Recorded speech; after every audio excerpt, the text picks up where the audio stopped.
pourquoi personne ne s'occupe du contrôle de l'âge? Mark Zuckerberg, devant le Sénat américain, a bien tenté une explication en disant que Apple, Google, donc les deux stores de téléchargement d'applications, devraient peut-être un peu s'en occuper parce que en fait c'est à travers eux que les jeunes de 13 à 15 ans téléchargent les applications de réseaux sociaux et que Apple et Google sauraient très bien faire pour vérifier s'il y a bien un consentement parental derrière. Point intéressant qu'il soulève, néanmoins ce qu'on entend surtout c'est que chacun finalement se renvoie la balle sur ce sujet. Et donc pourquoi? Pourtant il y a des solutions technologiques qui existent. C'est un sujet qui a énormément d'implications, donc sociétales, ça on l'a bien compris, la protection des mineurs c'est primordial, mais il y a aussi des implications évidemment business. Ni ces sociétés ni les autorités ne souhaitent réellement s'attaquer au problème. On a les technologies aujourd'hui, on nous parle d'IA qui nous facilite la vie, qui nous rend des services, mais on ne parle pas de l'IA qui devrait être là pour nous protéger avant tout. Alors oui, forcément, les plateformes sociales n'ont pas envie de perdre des utilisateurs, donc n'ont aucun intérêt à mettre davantage de freins aux connexions ou au téléchargement. Pourquoi? Parce qu'il y a cette économie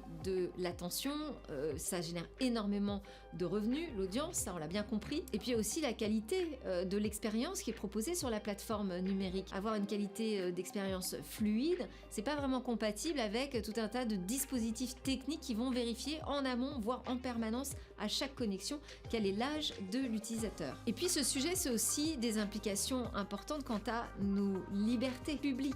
Parce que c'est quand même important de rappeler que Internet, c'est un espace public finalement, dans lequel on a pris l'habitude de naviguer librement, sans avoir des contrôles permanents. Toutefois, dans l'intérêt de protéger les mineurs, on peut accepter de nouvelles contraintes, qui serait cette vérification de l'âge sur certains sites, sur les plateformes de réseaux sociaux, ok, mais aussi sur des sites pornographiques par exemple, qui ne sont pas des sites illégaux, mais qui sont interdits aux moins de 18 ans. Comment fait-on pour vérifier cet âge? En Grande-Bretagne, ils sont prêts à accepter l'utilisation de la reconnaissance faciale. Mais après, il y a plein d'autres options. Jean-Noël Barrot, dans sa loi SREN pour réguler, sécuriser le numérique, proposait de travailler sur une solution de contrôle de l'âge double anonymat. C'est au niveau de l'ARCOM que des entreprises travaillent sur ce sujet, avec la CNIL aussi, qui veille à ce que ces dispositifs soient compatibles justement avec la protection de nos données personnelles. Mais pour autant, on attend encore aujourd'hui, il ne se passe toujours rien, je ne vois rien venir. Encore un sujet qu'on suivra évidemment également dans Smart Tech, puis dans ces chroniques Delphine Tech.